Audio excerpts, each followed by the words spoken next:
Bien, ya estoy grabando por lo menos, mejor tarde que nunca.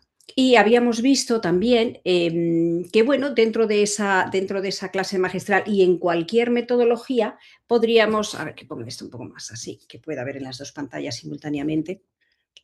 Habíamos visto que en cualquiera de las metodologías que vamos a ver podemos utilizar esas tecniquillas que habíamos dicho desde un enfoque de autorregulación para generar ideas, es decir, para activación de conocimientos previos en el desarrollo del contenido disciplinar cuando estamos organizando y explicando, es decir, en el núcleo de la clase, o bien en el cierre de la clase, en ese 10% que tenemos que dedicar a hacer ese close, ese cierre de la clase, para un repaso de lo que denominábamos la metacognición, de pensar sobre el pensar, sobre lo que hemos aprendido y sobre lo que hemos pensado. Eh, en el cierre de la clase, un apunte, en el cierre de la clase no hablamos de autorregulación, sino de metacognición. ¿Por qué? A nosotros como profesores eso no nos afecta mucho, pero sí hay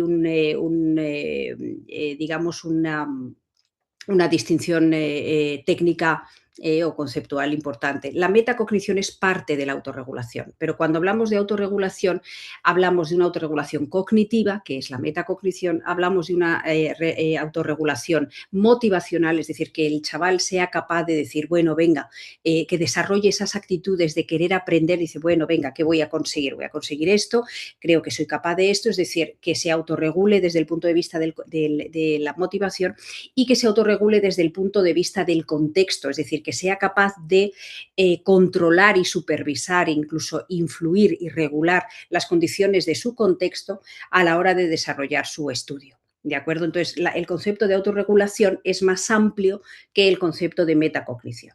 Dicho de otra manera, la metacognición sería parte de la autorregulación, sería una autorregulación cognitiva. Es igual que el autoconcepto y la autoestima, son dos conceptos exactamente lo mismo. El autoconcepto es mucho más amplio que la autoestima y la autoestima es parte del autoconcepto. ¿De acuerdo? Entonces, esos dos conceptos psicológicos que a nosotros, bueno, pues nos afectan como variables mediadoras, pero la metacognición es el pensar sobre el pensar, implica un enfoque autorregulado de enseñanza. ¿De acuerdo? Pues en esa parte, en ese cierre final de cada clase, ahí tenemos también unas tecniquillas, bueno, pues que nos permiten evaluar la información o repasar o darle otra vuelta de tuerca en la mesa de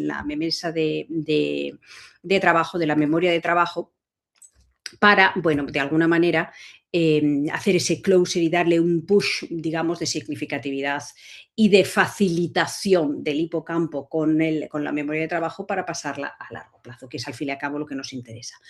Vimos también el estudio de casos, no sé si lo recordáis, el estudio de casos lo vimos como un trozo de realidad llevada al aula. Es casi como decíamos, como una novela o como una película, es decir, es una situación muy contextualizada, eso es lo más, digamos, idiosincrásico del estudio de casos. Es decir, es una situación, repito, muy contextualizada, donde hay una serie de personajes y a esos personajes muy bien caracterizados, muy completos, caracterizados desde el punto de vista personal, afectivo y de contexto, evidentemente, donde a esos personajes, digo, les pasa algo, les pasa una cosa o varias cosas, normalmente un dilema, un problema, una duda, una toma de decisiones, etcétera, etcétera. Entonces, bueno, pues al final del estudio de casos, pues hay una serie de preguntas generadoras del caso, es decir, son unas preguntas que no son preguntas informativas, es decir, en la información o la respuesta a esas preguntas nunca va a estar explícitamente dentro del caso en sí. Recordáis el ejercicio de McDowell que hacíamos donde respondíamos a las preguntas al 100% sin haber entendido nada. Aquí no.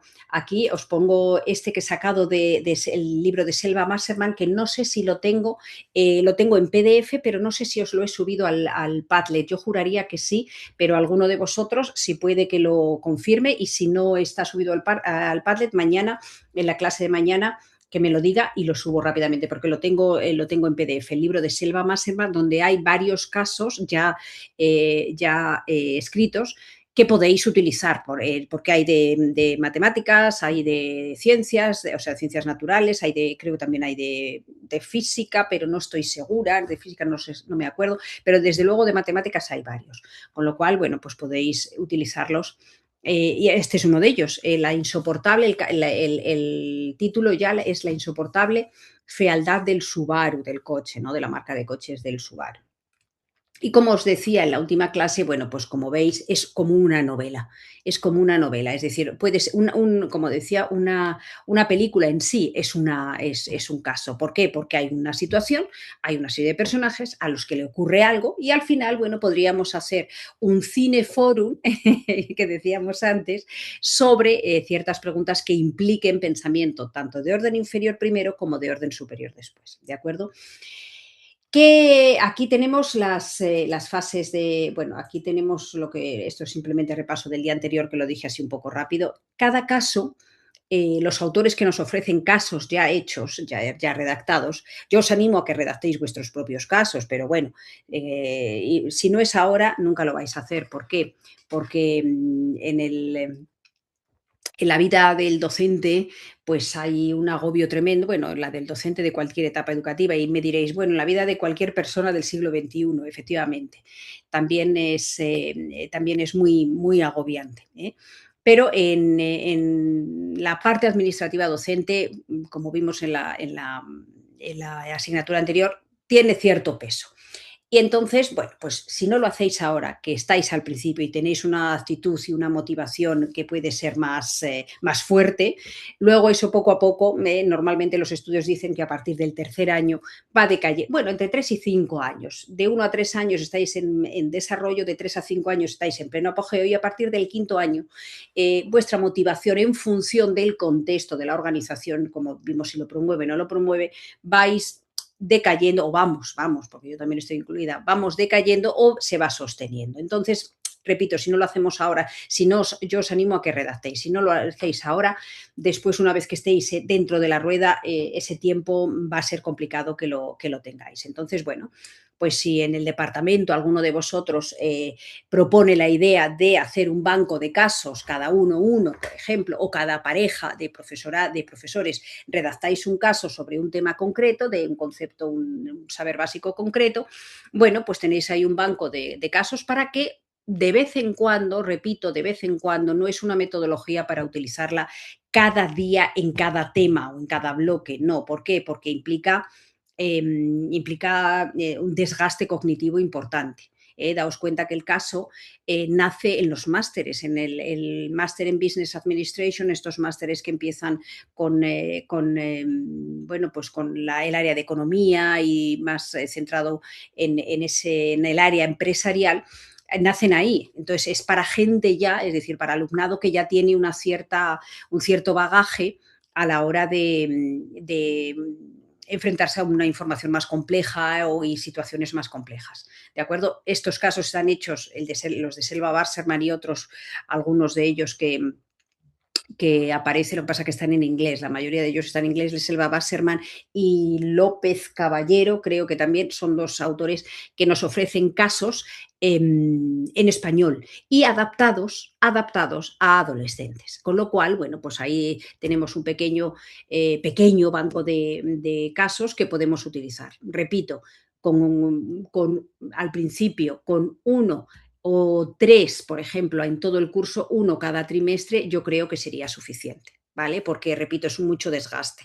Yo recuerdo que en la universidad, en la facultad, se propuso plantear una asignatura entera con estudio de casos y al final se desestimó porque era demasiado desgastante para los alumnos universitarios, así que en etapa inferior todavía más. ¿De acuerdo?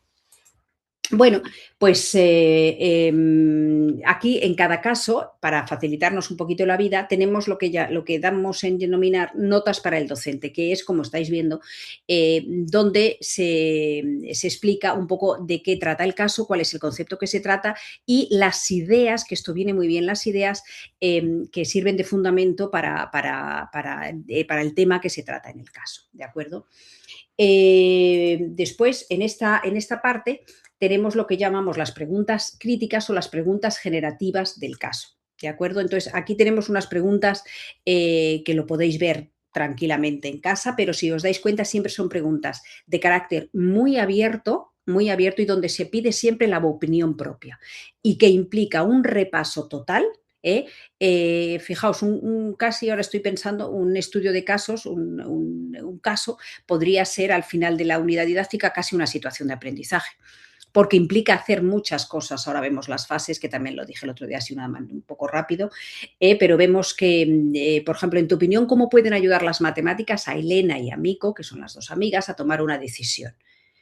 Esto no tiene nada que ver con el saber, ahí estamos desarrollando la capacidad de argumentación, ¿vale? Y luego ya un poquito basándose en la teoría de la probabilidad, es decir, explica aplicación del concepto o del saber básico y un poquito producción, cómo calcularías, cómo al tomar una decisión sobre la compra, excluyendo cuál de los coches creéis que representa mejor, qué coche debería comprar Elena, es decir, son preguntas muy abiertas que están centradas en un concepto disciplinar, pero que además tangencialmente tratan otras competencias, como puede ser la argumentación, como digo, puede ser el consejo, puede ser ver una relación entre causa-efecto, formular la formulación de hipótesis, es decir, todo eso, bueno, pues contribuye, incluso podemos trabajar el cambio climático con este caso, a la hora de que el Subaru gaste menos, tenga capacidad o de sea híbrido, estas cosas. Entonces, todo ello contribuye de una manera muy natural, como es la vida real, a desarrollar las competencias clave, el perfil de salida del alumnado, ¿vale? ¿Cómo se trabaja un caso? El caso es, repito, una de las metodologías más completas que hay. ¿Por qué? Porque incluso se podría utilizar la metodología de la flipped classroom o de la clase invertida. ¿Por qué? Porque el caso, tú le das el caso en una clase, al finalizar una clase cualquiera, le das el caso para que ellos lo lean en casa y contesten a las preguntas que acabamos de hacer, a las preguntas críticas, bueno, pues de una manera individual y reflexionada, ¿vale? Después, al día siguiente en la clase, en pequeños grupos, hay trabajo en grupo. Es decir, es como un aprendizaje cooperativo. Un aprendizaje cooperativo no en minigrupo, sino con la clase completa. Digo esto porque luego vamos a ver en qué consiste un aprendizaje realmente cooperativo y la diferencia que hay entre aprendizaje cooperativo y trabajo en pequeño grupo. Entonces, el trabajo en pequeño grupo implica después una pieza clave en el trabajo del gran grupo. Eso es el aprendizaje cooperativo. Lo vemos después. Ahora quizá no lo entendáis del todo, lo vemos después.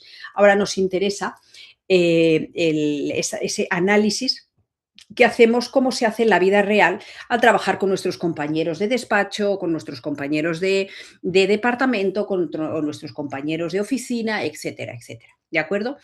Ahí se identifica el problema, se diagnostica, se definen alternativas y se toma una decisión respecto a cada una de las preguntas. Es decir, se ponen en común en pequeños grupos las preguntas y el análisis que ha hecho el alumno de forma individual. Y después la fase conceptual. En la fase conceptual, normalmente esta fase analítica puede tardar pues alrededor el trabajo en pequeños grupos dependiendo del grado de competencia del grupo, es decir, en un cuarto de la ESO bien te lleva una hora de clase esta fase analítica. En un primero de la ESO donde tienen menos herramientas, digamos, y utilizan menos estrategias, a lo mejor media hora es más que suficiente, se le acaba rápidamente o tiene digamos, un análisis más superficial, lógicamente, ¿vale? Pero con un tercero cuarto de la ESO ya una hora te lleva la identificación porque se discute. Si son grupos de trabajo de 4 personas, ya hemos dicho que máximo 4, máximo. Ya sé que dije 3, pero bueno, en un trabajo con caso hasta 4 puede ser, más de 4 en ningún caso. Hay una diferencia brutal entre 4 y 5 personas en un grupo. Estamos hablando de secundaria y bachillerato, y cuanto mayores, luego ya puedes ampliar el número de integrantes, pero de momento en secundaria, con 4, primero y segundo 3, tercero y cuarto 4, ya está, más no, porque ya y luego cuando veamos el aprendizaje cooperativo conviene asignar roles a cada uno de los miembros, pero bueno, eso lo vemos después. Tenemos grupos de trabajos y después tenemos la fase conceptual o la evaluativa, que ya es cuando hemos tomado la decisión y hemos contestado a las preguntas y nos hemos puesto de acuerdo en la contestación de cada una de las preguntas, vamos a gran grupo. la clase siguiente. Con lo cual, mínimo un estudio de casos te lleva 2 o 3 clases, porque la discusión conceptual, bueno, pues ahí tienes que poner en común y tú como profesor tienes que llevarlos mediante la discusión y el debate a las ideas que las notas del docente o tú mismo puedes, estas ideas, te puedes, digamos, te puedes plantear o te puede interesar trabajar, ¿de acuerdo? Entonces, lo que sí decía, recordáis la última clase, es que esta fase conceptual implica cierta destreza por parte del profesor a la hora de gestionar el aula, porque un debate si un profesor es principiante, se le va a acabar, como decimos en didáctica, a veces se le quema la actividad rápidamente porque no tiene estrategias de enganchar al estudiante y llevarlo al terreno de la idea hacia la que la quiere tratar o al objetivo hacia donde quiere ir.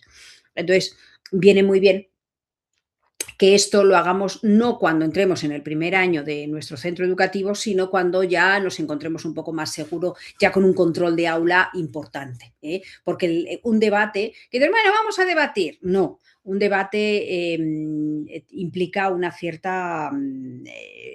cierto dominio del aula respecto a la interacción con los alumnos, ¿de acuerdo? Entonces implica que mínimo dejemos pasar 1 o 2 años hasta que nosotros nos sintamos a gusto, bien y seguros con nuestro contenido y nuestra asignatura y nuestro grupo y la dinámica de ser profesor, ¿de acuerdo? Porque un debate es complejo.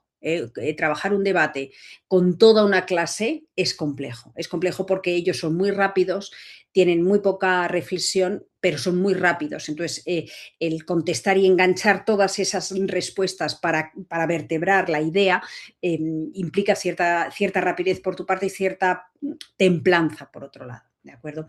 Hay cursos de formación de debates del profesorado porque si no, repito, vamos a debatir y en 3 minutos se acabó el debate. Entonces hay que trabajar un debate. Cuando pongáis en vuestras unidades didácticas, normalmente se debate y al final se hace un debate, ¿vale? Sobre el tema. Bien, y yo siempre le pregunto, bueno, ¿y cómo organizas el debate? Y nunca organizan el debate. Y un debate es de las actividades que tiene que estar más organizadas, más pautadas. La pregunta de inicio, se siguen con estas preguntas, se va a concluir con esta idea. Es decir, tiene que estar muy bien vertebrado, si no se te va de las manos. Es como, digamos, como una cuadriga que va ahí desbocada y tú tienes que llevarle, pues, con las riendas bien tensas, ¿de acuerdo? Pero es muy potente, es muy, muy potente, como metodología es realmente potente, ¿vale? Ahí tenemos las fases, digamos, la lectura individual, el trabajo en pequeños grupos y la discusión final. Hay una fase preliminar que es un poco presentar el caso y trabajar, bueno, pues como decíamos siempre, una actividad hay que trabajarla antes, durante y después. Antes, durante y después, entendiendo por después esa metacognición, ¿no? El antes, la representación, trabajando en la representación de la tarea, viene muy bien trabajar con el título. Yo os animo a trabajar siempre con los títulos, incluso con el nombre del saber básico o el nombre del tema, yo qué sé si son el plano. Pues, ¿qué te sugiere este título del plano? ¿Qué piensas que vamos a trabajar? Eso es una forma de lluvia de ideas o de activación de conocimientos previos. ¿A qué os suena el plano? ¿Qué es más no sé, por qué alguien dijo en su momento que la Tierra era plana? Es decir, todo ese trabajo de activación de conocimientos previos, en este caso trabajar con el título siempre viene muy bien, ¿de acuerdo? Es otra tecniquilla que se utiliza. Y yo creo que más o menos alguna pregunta sobre el estudio de casos, aquí veis todas las ventajas y los inconvenientes. Para mí todos son ventajas. Recordáis que os decía que yo había hecho mi trabajo, mi trabajo de fin de máster sobre el estudio de casos como herramienta didáctica.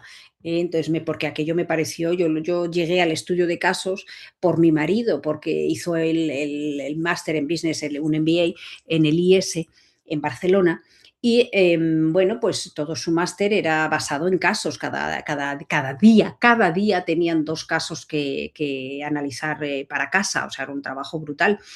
Porque trabajaba en máster también es un trabajo bajo presión, ¿no? Es decir, se enseña también, además de todas las materias, a trabajar bajo presión. Eso también es una competencia de cualquier máster, porque es un entrenamiento de la vida laboral. Entonces es trabajo bajo presión, todo para ayer.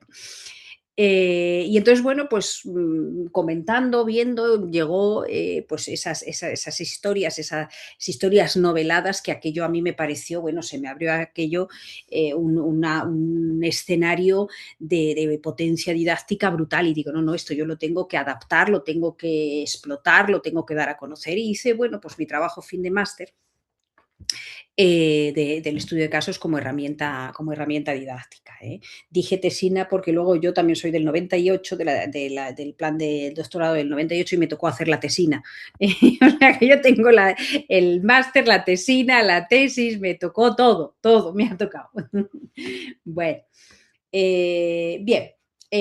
¿Alguna pregunta sobre el estudio de casos? ¿Alguna pregunta que queráis hacer sobre el estudio de casos? Algo, no sé si os sonaba antes o mientras yo cargo en la siguiente presentación. ¿No? ¿No? A ver, ¿quién estamos en clase? Que ni me ha dado tiempo a mirar los que estamos en clase. Disculpadme otra vez, repito, ahora que ya voy cogiendo un poquito más, pero realmente a los animales se le quiere tanto que cuesta. Pero bueno, vamos a ser optimistas. Bueno.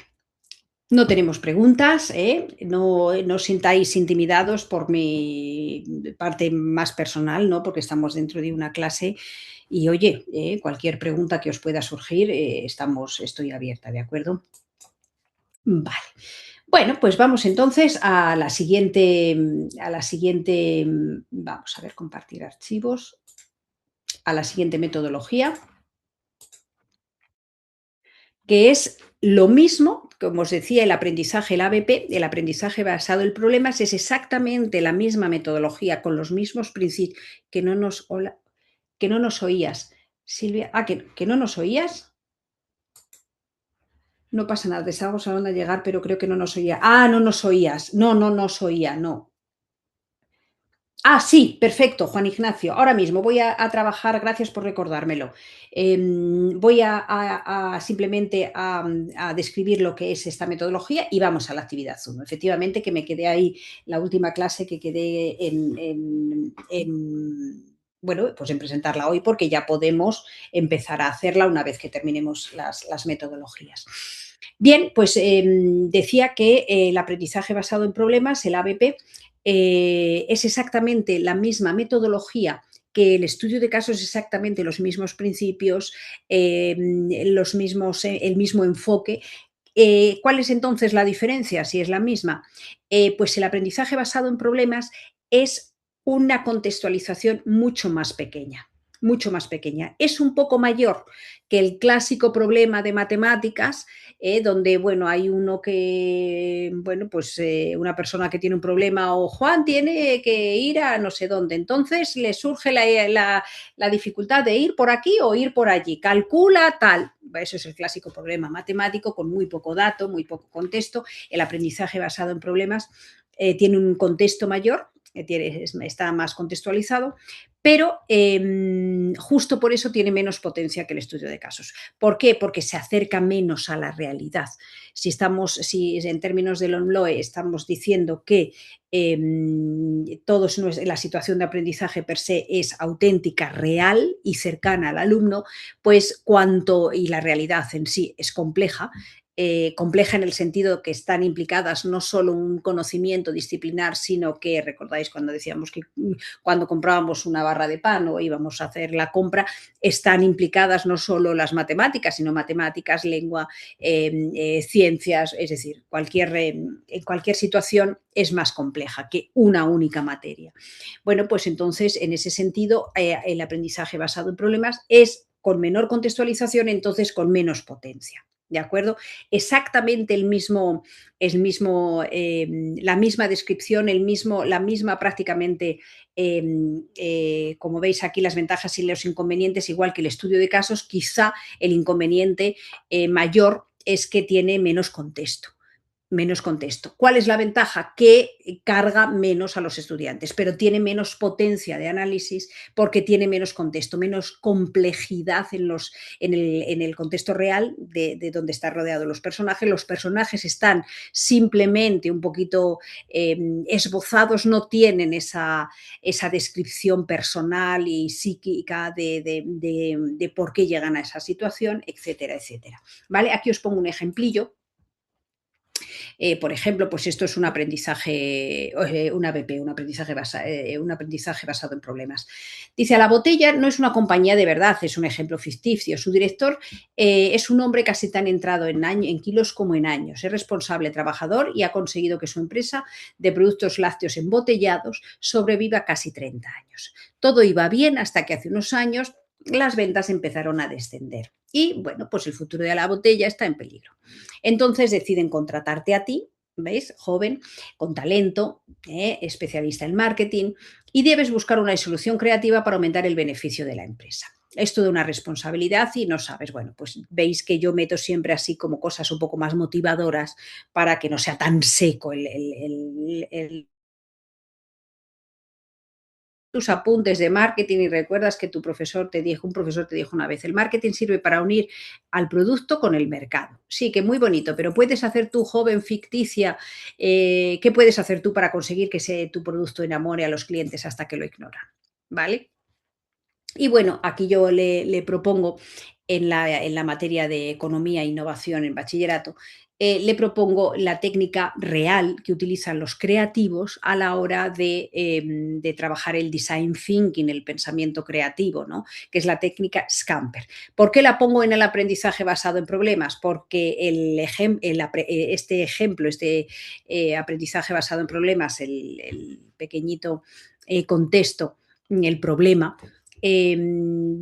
bueno, pues es susceptible de aplicar estas tecniquillas de design thinking, que son las que utiliza un creativo a la hora de desarrollar un producto o de generar ideas para el desarrollo y la aplicación de un producto determinado, etcétera.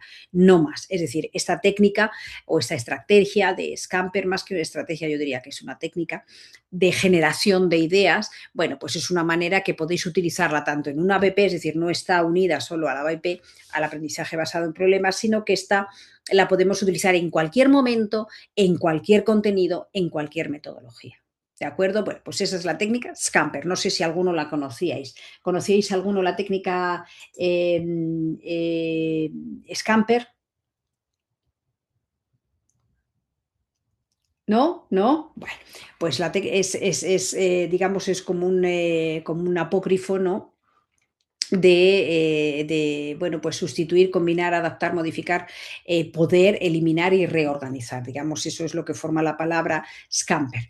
Entonces, bueno, pues una es sustituir, combinar, adaptar, modificar la cantidad de leche, todo. Bueno, pues así le ayudamos al alumno no a, digamos, a abordar el análisis de una manera así tan cruda, sino que, bueno, pues es una manera de enseñarle o de guiarle o de apoyarle a la hora de la generación de ideas para abordar un análisis, ¿vale? Esto viene muy bien también cuando veáis algún día, yo que sé, al alumno pues más cansado o menos motivado que de costumbre o con algún tema conceptual muy seco de que tengáis que dar por exigencias del guión, etcétera, etcétera, viene muy bien también trabajar técnicas como esta o lo que llamamos también el binomio fantástico. ¿Qué es el binomio fantástico? Pues es otra tecniquilla que consiste en nada más, una tontería, que consiste en coger dos objetos cualesquiera. Pues yo ahora tengo aquí, por ejemplo, pues este lápiz y tengo esta pincita que tengo para los pequeños apuntes o los pequeños papeles, ¿no? Para coger como un clip, a modo de clip. Bueno, pues cualquier cosa que tengamos, entonces cogemos por parejas o por tríadas. Normalmente esto se suele hacer por parejas porque si no ya tríadas, pero bueno, hasta tríadas puedes hacerlo. Bueno, pues el binomio fantástico trata de, con estos dos objetos, desarrollar un objeto que sea de utilidad en relación con el contenido que estáis tratando. ¿Vale? Entonces, bueno, cualquier cosa, es decir, lo más absurdo que os pueda, el ratón del ordenador con la botella de agua, por ejemplo, es decir, dos objetos cualesquiera, por eso se llama el binomio fantástico, porque es de fantasía. Entonces, generan ideas aplicadas en relación con el contenido que vosotros estáis tratando en ese momento. Que vosotros diréis, joder, pero es que a mí no se me ocurriría nada, a ellos se le ocurre, tranquilas, se les ocurren unas cosas y además unas cosas súper creativas. ¿Eso qué se consigue? Se consigue bajar la tensión en un día de clase que están ellos más cansados, se baja, digamos, expectativas negativas si el contenido es muy abstracto o es más difícil, entonces buscar, como vosotros sois los expertos y sabéis dónde se aplica eso, podéis utilizar el binomio fantástico para, con estos dos objetos, desarrollar algo, un producto, un tercer producto, no dos, sino un tercero, con estos dos, un tercero, que implique el uso o sí, bueno, pues el uso o la puesta en práctica de ese conocimiento disciplinar o de ese saber básico que estáis trabajando. ¿De acuerdo? Entonces, bueno, pues son tecniquillas que nos ayudan a la hora bueno, de gestionar bueno, pues la interacción de aula, ¿de acuerdo? Pero esta Scamper es real, esta sí es real. El binomio fantástico, bueno, pues es más de creación didáctica, pero Scamper es una real del design thinking. No sé si os suena el design thinking también, que ahora ya ha dejado de estar porque parece que no, bueno, pues que no se sabe aplicar muy bien o que los profesores están agobiados y no quieren ya tanta innovación. Entonces, pues el design thinking está un poco de capa caída, ¿eh? Pero hace como 5 o 6 años todo el mundo estábamos formándonos en design thinking, el pensamiento de diseño, ¿no? Para aplicarlo en el deseo de acercar los contenidos disciplinares a la vida del chaval, ¿no? A la aplicación en su vida diaria. ¿De acuerdo? Bueno, pues eso es el aprendizaje basado en problemas. Aquí os traigo un extracto del libro, a ver, que lo tengo aquí, un extracto del libro. Creo creo que ya os lo enseñé porque lo tenéis en el Padlet del libro de competencias en argumentación y en uso de pruebas. Es un libro completamente ligado a las matemáticas y ciencias experimentales, ¿vale? Entonces, todo lo que viene aquí son, bueno, pues ABPs. Algunos son excesivamente largos para ser un ABP. Para ser un ABP, es decir, está en un puente entre un aprendizaje basado en problemas y un estudio de casos. Está ahí. Este, por ejemplo, que he elegido yo aquí, cómo elegir la mejor explicación entre varias causas de las infecciones, por ejemplo, pues muy pertinente en época de pandemia o pospandemia, etcétera, etcétera. Yo, como veis, lo he extraído tal cual de aquí del texto. Entonces, bueno, pues tiene pues una, dos, tres páginas, ¿de acuerdo? Tres páginas. Y tiene estas pequeñas, bueno, pues aquí preguntas generativas. No son demasiado abiertas, son más bien informativas, pero no son literalmente informativas. Os viene muy bien porque son ejemplos que vosotros podéis utilizar para vuestras clases en relación con el contenido que estáis trabajando y utilizar la misma, digamos, el mismo guión que un caso a la hora de abordarlos. ¿Por qué digo un caso? Porque como hemos dicho que un estudio de casos y un ABP es exactamente la misma metodología, podemos utilizar esa misma secuenciación en fases a la hora de que el chaval lea, analice, ponga en pequeños grupos y luego en gran grupos, igual con esta información, incluso de una manera más fácil porque es más pequeño. ¿vale? Es más pequeño, no tiene tanto, no tiene tanto personaje, no tiene tanto contexto, pero sí son historias basadas en hechos con muchos datos, porque es argumentación y uso de pruebas, donde se aplican bueno, pues conceptos o bien matemáticos o bien de las ciencias naturales o de la biología, es decir, todo de las ciencias experimentales. ¿De acuerdo? Entonces os animo a que le echéis un vistazo. Bueno, pues aquí lo tenéis, no lo vamos a leer evidentemente, pero aquí os lo he puesto así de una manera un tanto burda, pero yo creo que se lee bastante bien, ¿de acuerdo? Entonces, bueno, este os lo recomiendo mucho porque podéis sacar muchos ejemplos y directamente aplicarlos en vuestra aula, en vuestras unidades didácticas o en vuestro TFM ahora en vuestras unidades didácticas, ¿de acuerdo? Entonces vienen muy bien, muy bien. Además, son muy cercanos, con temas muy actuales, que es lo que nos exige el LOMLOE, con lo cual la parte de esa estructura curricular de cómo contribuye esta unidad didáctica a las competencias clave, al perfil de salida, ya lo tenéis prácticamente hecho. ¿De acuerdo con esto? Muy bien. Antes de pasar al contrato de aprendizaje, efectivamente, voy a explicar la actividad 1 antes de que se me olvide. Y luego sigo con el contrato de aprendizaje. Nos queda contrato de aprendizaje. Silvia, sí. Sí, Hola Silvia, María José, cuando ¿me, quieras. me, me O ha escuchas? sido sin darte cuenta. ¿No? ¿Me escuchas? Hola, Silvia. Sí, hola. No sé si me oyes. Hola. Yo sí te oigo. Ah, Hola. yo ahora sí te escucho. Ahora Ah, te vale, escucho. vale, perfecto. Una pregunta. Sí. El aprendizaje por problemas, ¿cuántas sesiones serían más o menos en clase comparado con el de el Con el anterior? estudio de No me acuerdo. casos. La Sí, el mitad. estudio. La mitad. Es decir, una BP te puede llevar una clase,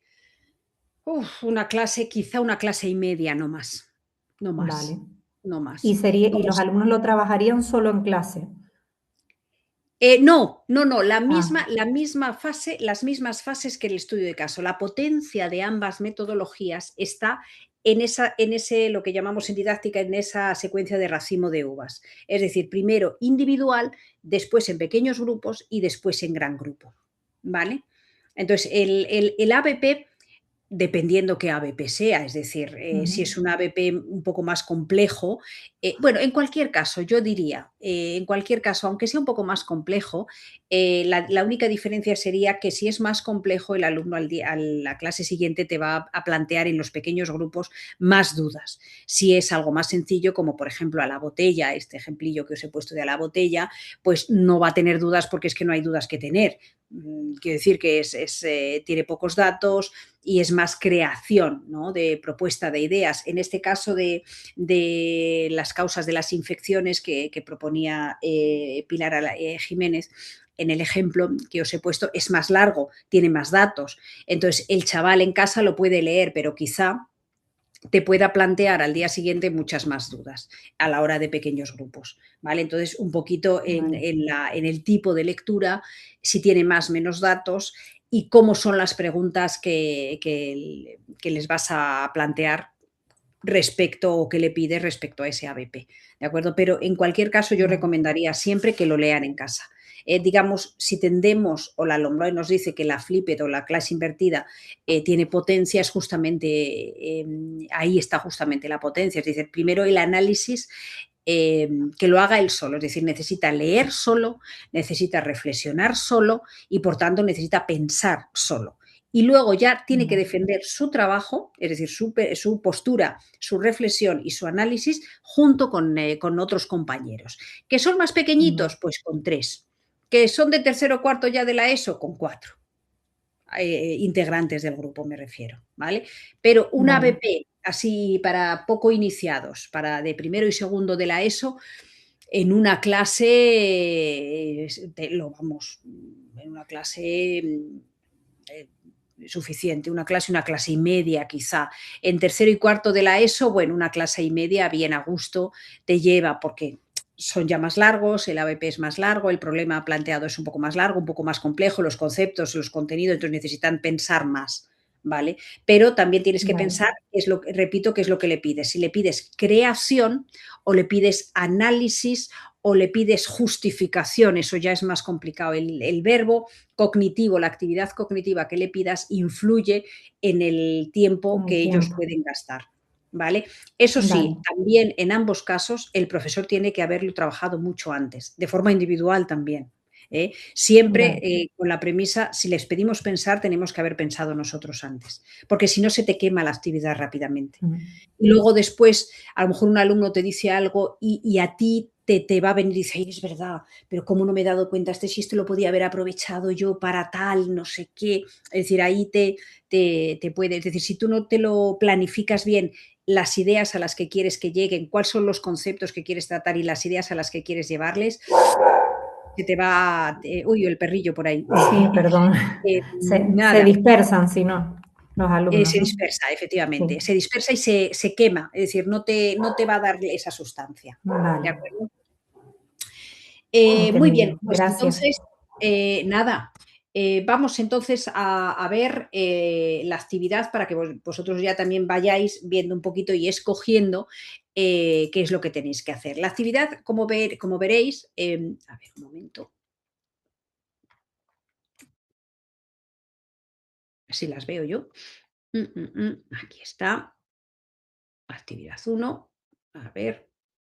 No, aquí tengo solo el ejemplo. A ver. A ver, aquí está. Aquí la voy a subir, un momentillo. La subo.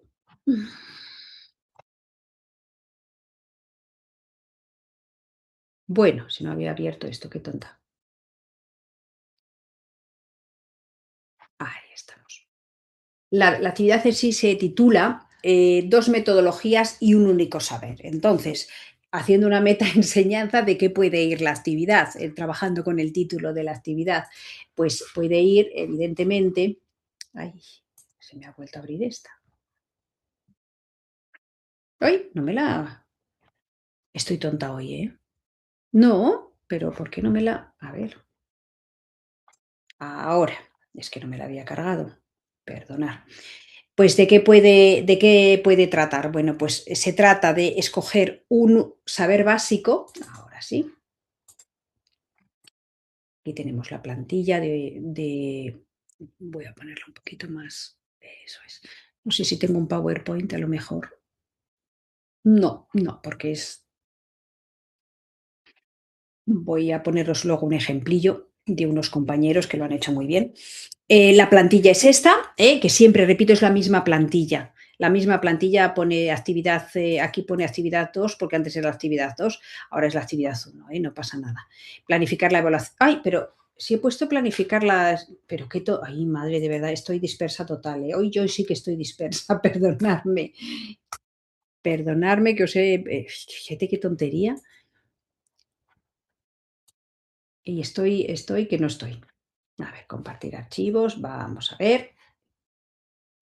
Un segundito, intento segundo. Bueno, os voy a poner primero esta, que es el ejemplillo, y así ya.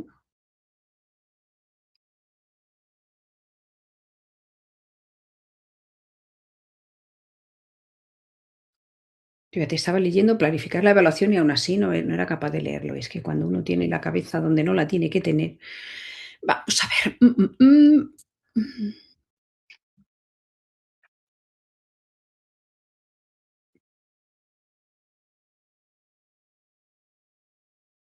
Caso. No, esta no es.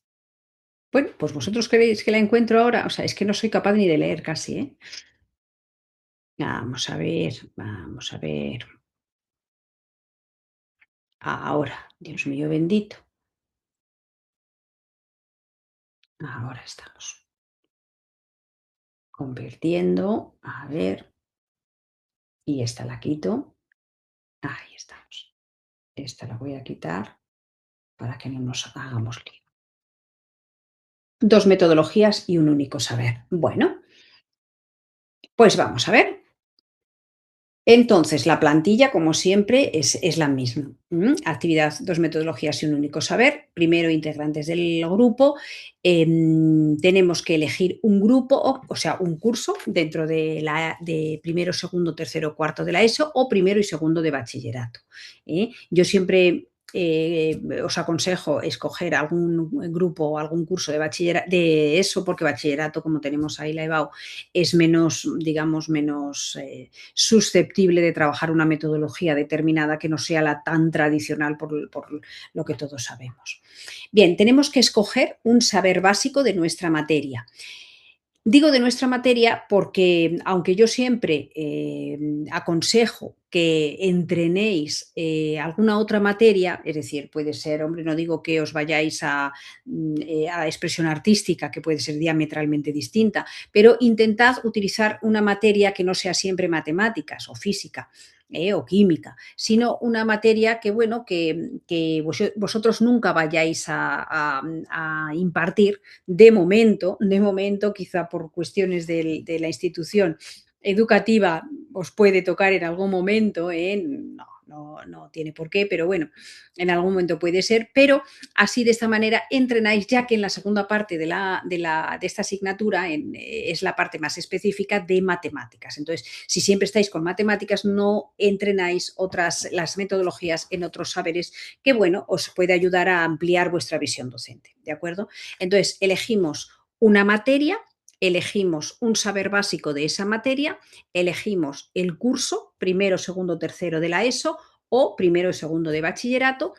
Si hay algunas referencias bibliográficas aquí y notas y anexos, si tenéis alguna nota o anexo, lo podéis adjuntar ahí. ¿En qué consiste? Bueno, pues aquí yo os propongo, como os digo, biología o geología, economía y emprendimiento, geografía e historia.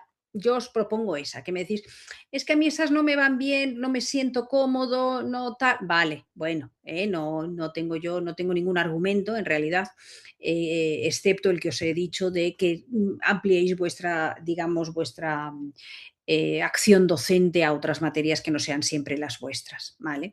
Pero bueno, si queréis, también podéis, no es necesario que me lo argumentéis de esa manera, ¿vale? Yo os propongo ahí o biología, economía o geografía e historia, ¿vale? Siempre ya sabéis que están los saberes básicos en el anexo 2, aquí os pongo ya las páginas incluidas para que no tengáis que andar mirando.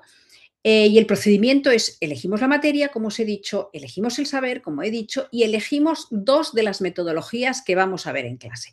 Algunos siempre sale de las metodologías que hemos visto en clase y me pone, por ejemplo, gamificación, ¿vale? Bueno, bueno, yo la gamificación no la veo como una metodología en sí, sino como una estrategia docente, que la hacemos un poco más lúdica y un poco más... Pero bueno, si hay alguien que quiere utilizar una metodología de gamificación, tampoco voy a ser yo en la que le diga que no, porque el tiempo que tenemos es limitado y las metodologías son bastantes, con lo cual si hay alguno que quiere desarrollar... A ver, ¿se podría escoger la materia de valores, religión o algunas lenguas? Claro que sí, por supuestísimo. Mira qué interesante, Jessica. O algunas lenguas, castellano, inglés o valenciano. Hombre, valenciano es que bueno, inglés, castellano, o sea, sí, pero valenciano yo no lo entiendo. Bueno, a lo mejor escrito sí, escrito sí, con lo cual me basa, es decir, si es algunas lenguas, entiendo que estás utilizando la didáctica de segundas lenguas. En este caso, la segunda lengua podría ser castellano, inglés, valenciano o chino, porque lo que tú estás promoviendo es la enseñanza de segunda lengua. Claro, lo que pasa que también te digo, Jessica, que la enseñanza de segundas lenguas tienen estrategias y metodologías específicas, ¿vale? Por ejemplo, el enfoque por tareas, curiosamente, viene de la enseñanza de segundas lenguas. Este enfoque por tareas o la situación de aprendizaje viene directamente de un enfoque metodológico de segundas lenguas, que es el enfoque por tareas, que es el enfoque funcional de la enseñanza de lenguas. Recordáis que yo por lo menos, estudié inglés no sé cuantísimos años, que ya tendría que ser bilingüe, ¿no? Lo siguiente, y en cambio, bueno, pues tengo un inglés rudimentario, un B2 de milagro, de milagro. ¿Por qué?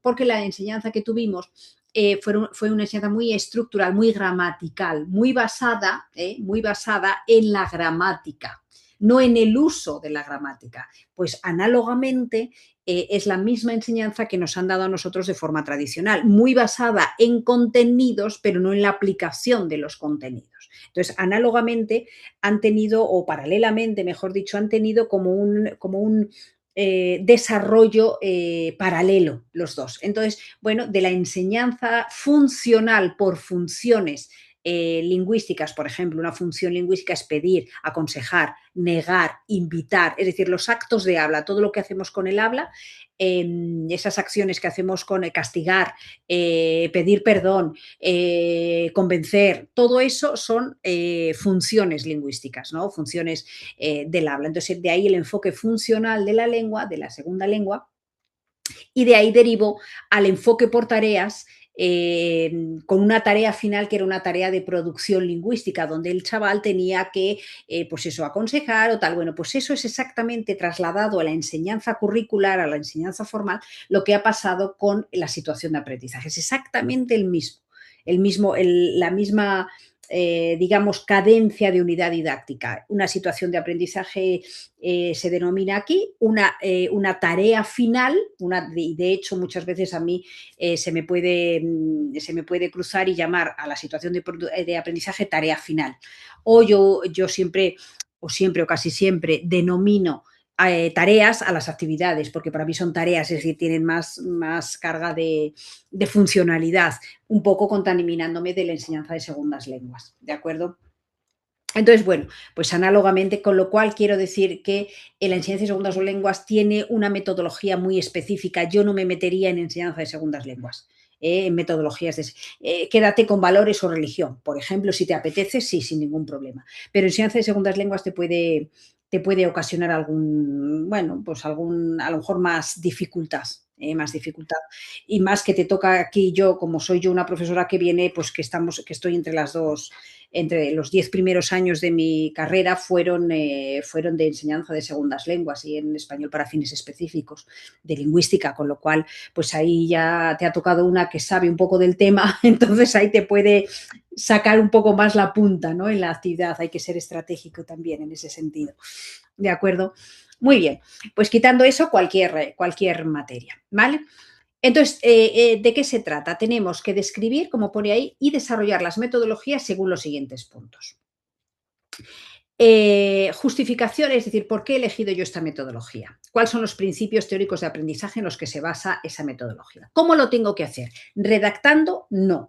Lo que quiero es que, es decir, el objetivo de esta actividad es que repaséis, obligaros de alguna manera a repasar todas las metodologías que hemos dado durante estas clases. Eso es el objetivo. Entonces, lo que quiero es que hagáis ese repaso y en un díptico, es decir, otra vez como habéis hecho en la asignatura anterior, esa infografía o díptico, bueno, llámalo X, me hagáis, digamos, el diseño de la metodología. Es decir, no quiero redactado, quiero simplemente que la justificación y los principios sean muy sucintos, porque yo ya me lo sé, es decir, yo no voy a controlar que vosotros los pongáis o no los pongáis, sino que lo que yo quiero es obligaros a hacer ese repaso y a obligaros, bueno, de alguna manera a que estén explícitos y por lo menos hacer una segunda lectura, que hagáis una segunda lectura de ellos, ¿vale? Pero de una manera muy sucinta.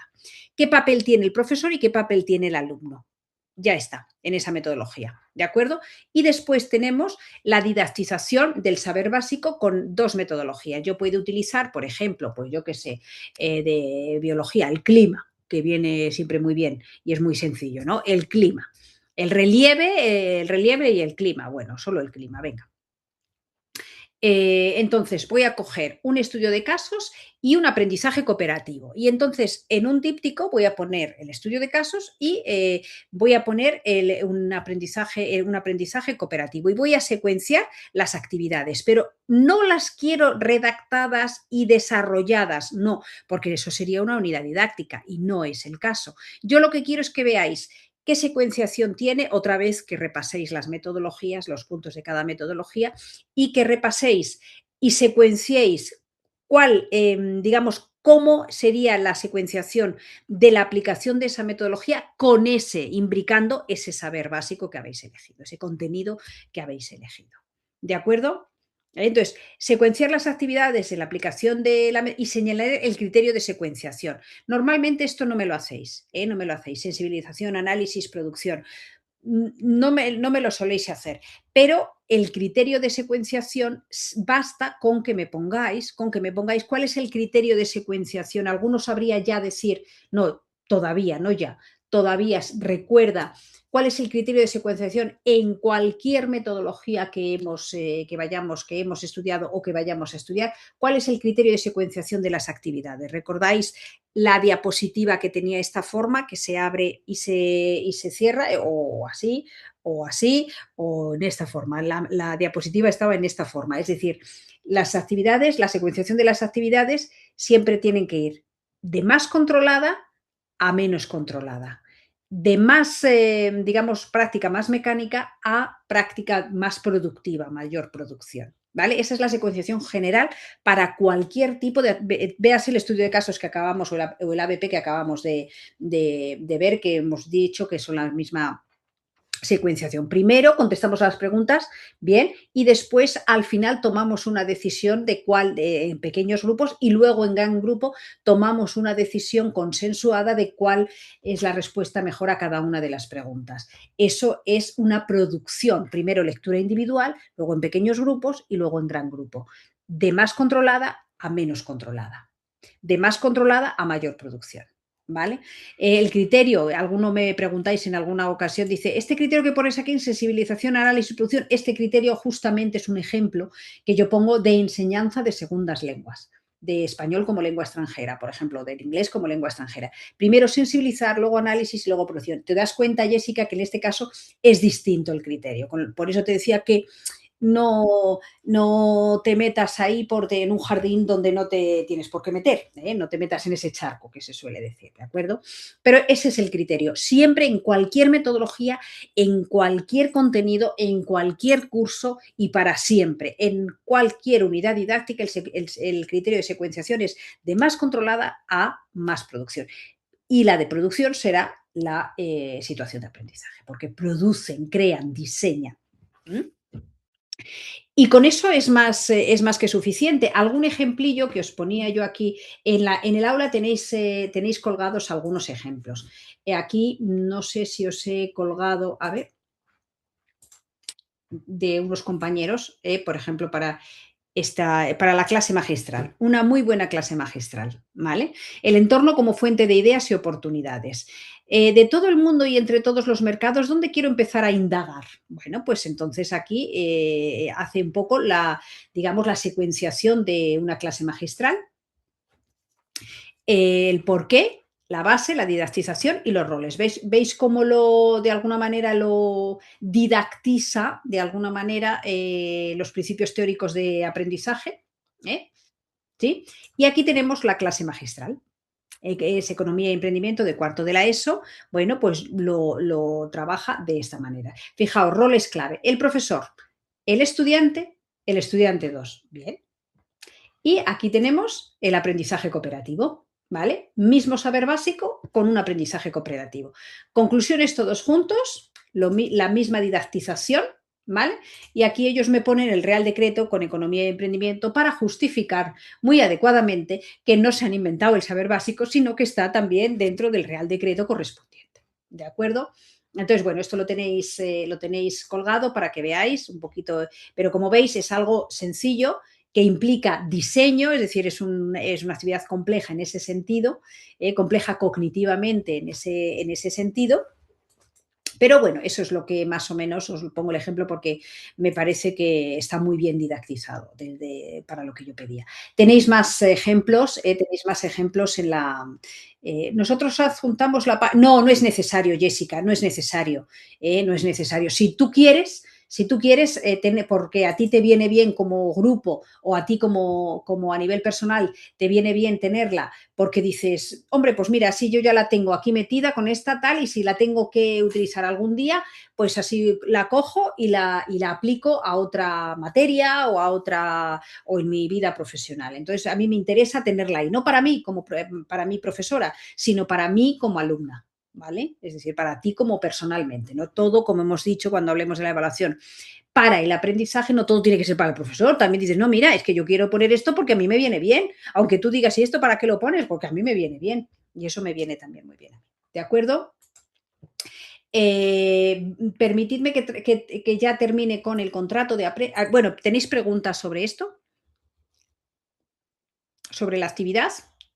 Disculpadme porque hoy había dicho que dejábamos, en la clase de mañana dejamos una buena hora de trabajo para esta actividad, o para el seminario me podéis preguntar dudas o podéis trabajar tanto el seminario como esta actividad una, ¿de acuerdo? Para que tengáis tiempo suficiente. Disculpadme hoy porque ha sido una cosa, bueno, pues inesperada, como ya no vamos a volver otra vez, ¿eh? ¿De acuerdo? Entonces, si no tenéis preguntas, vamos a ver, dejadme que simplemente explique el contrato de aprendizaje, que es una de las metodologías que creo que no vais a usar, pero la tengo que explicar porque quizá en algún momento, a ver, la parte 2, porque en algún momento quizá os pueda, bueno, pues vamos a ver. Aprendizaje orientado a proyectos, que es la otra grande, el contrato de aprendizaje. Lo dejo aquí porque esta es muy sencilla. Bueno, sencilla, más que sencilla, poco aplicable, pero en algún momento os puede venir bien cuando el contenido que tenéis que explicar sea sencillo, cuando os interese descargar un poco vuestro papel protagonista a la hora de explicar el contenido, es decir, de no tener una clase continuamente magistral, pero básicamente cuando el contenido de aprendizaje que tengáis que impartir sea sencillo. Sea sencillo. Y entonces un contrato de aprendizaje es como metodología de forma muy puntual, es un contrato. Es un contrato y un contrato es un documento firmado por ambas partes donde se explicitan las obligaciones, los derechos y obligaciones, repito, de ambas partes, pero sobre todo en este caso del alumno. Entonces es un acuerdo, como lo define muy bien ahí Mario de Miguel, es un acuerdo entre profesor y estudiante para la consecución de unos aprendizajes. Esto es la clásica metodología que tenemos nosotros en la universidad, muy normal para que digamos, bueno, pues tenéis que hacer un trabajo sobre la escuela nueva, por ejemplo, y os dejo para ello la semana que viene entera. Vale, no firmamos nada. No firmamos nada. En secundaria conviene que haya un compromiso por parte del estudiante que le dé un matiz, un poco la metodología o a ese trabajo independiente, un matiz más de obligación de alguna manera, ¿vale? No sé si aquí aparece, esto sería un contrato de aprendizaje así muy pequeñito, ¿no? El nombre del estudiante, la fecha de inicio, la fecha prevista de finalización del trabajo y la denominación del núcleo de aprendizaje, ¿vale? Entonces, ¿qué vas a aprender? ¿Cómo lo vas a aprender? ¿Con qué vas a aprender? ¿Cómo sabrás que has aprendido? Y cómo demostrar los aprendizajes adquiridos. Si os dais cuenta, del aprendizaje autorregulado aquí no se libra ninguna metodología. ¿De acuerdo? Cronograma, es decir, qué vamos a hacer o qué vais a hacer entre el profesor y el alumno, se decide qué se va a hacer en cada una de las clases, se firma el profesor y lo firma el estudiante. ¿De acuerdo? Entonces, repito, ejemplo, para trabajar en un contrato de aprendizaje. No simplemente, ala, yo le doy la materia o le doy el contenido y a trabajar. No. Hay una serie de fases y el papel del profesor en este sentido es guiar y sobre todo andamiar y planificar muy bien el proceso de trabajo independiente, porque al fin y al cabo esto es una metodología que promueve el trabajo autónomo o independiente.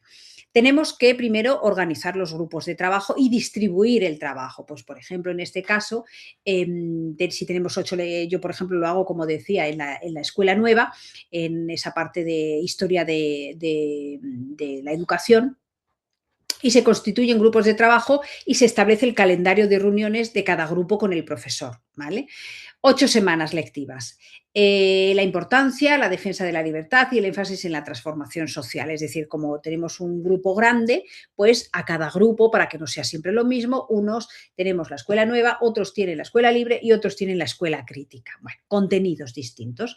Pues para trabajar las corrientes se ha partido de dar respuesta a las siguientes cuestiones. Porque, es decir, nosotros le vamos pautando el trabajo que tienen que hacer con el contenido de aprendizaje. No le soltamos, ala, dimensiones del plano, por ejemplo, y ala, apáñatelas. No, le vamos pautando un poquito las preguntas a las que tienen que contestar, o en vuestro caso, que no, quizá no sean tanto preguntas para contestar o más de aplicación, más preguntas ciertamente conceptuales, pero con cierta apoyatura y aplicabilidad, ¿vale?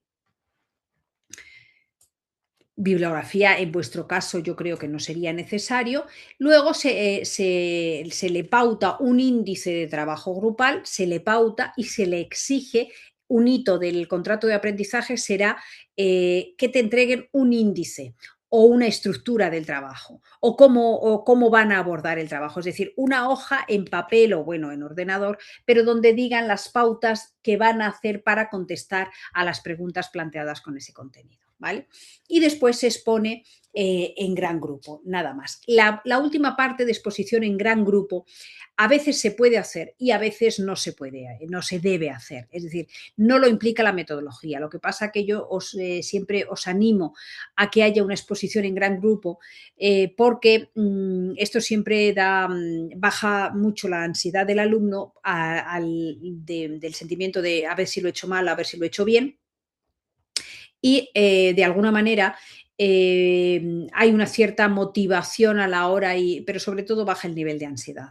La motivación depende del grupo, la motivación puede ser más alta o más baja en función del tipo de grupo de alumnos que nos toque, del tipo de alumnado que nos toque. Entonces, esta exposición en gran grupo no forma parte de la metodología. Lo que pasa que yo siempre animo a que después de que haya trabajo en grupo, haya una exposición en gran grupo, ¿vale? Donde el alumno pueda plantear ideas, ¿no? Es decir, el que plantea ideas en una exposición en gran grupo no es el profesor, es en realidad el resto de grupos. Veremos cómo un poco se gestiona esto cuando hablemos del aprendizaje cooperativo, que también hay un gran grupo final, ¿de acuerdo? Y repito, el contrato de aprendizaje es una metodología muy poco aplicable, pero que por tu parte, como profesor, implica no dejarlos de forma así medio abandonada. Bueno, es lunes, bueno, pues para el próximo lunes me lo entregan. No. Es decir, tiene que estar muy bien, en ese contrato tiene que estar muy bien pautado qué hay que hacer, cómo hay que hacerlo, cuáles son los hitos a los que, es decir, la clase de hoy 10, la clase del 15, tienes que tener esto, esto y esto, la clase del 17, esto y esto, y para la última clase tienes que conseguir pam, pam, pam, y firmado por uno y por otro, ¿vale? Entonces, en algún momento cuando estén, por ejemplo, yo que sé, pues más cercanos, pero sobre todo cuando el contenido de aprendizaje sea sencillo y ellos tengan la capacidad, o tú pienses que ellos tienen la capacidad, bueno, pues para resolver esa situación de aprendizaje, por ejemplo, por sí mismo, sin que tú le tengas que apoyar conceptualmente mucho, porque sí le tienes que apoyar a la hora de andamiar, ¿vale? ¿De acuerdo? ¿Queda claro esto más o menos? Bueno. Pues con esto terminamos, no os voy a quitar más tiempo, son 11 minutos los que os he quitado. Esta clase estos minutos de clase que hemos perdido por la causa personal que os he comentado, pues lo vamos a ir recuperando durante las clases siguientes. Así que no os preocupéis porque clase no vamos a perder, estaría bueno. ¿De acuerdo? Entonces lo dejamos aquí, voy a dejar de grabar, ya está, detengo.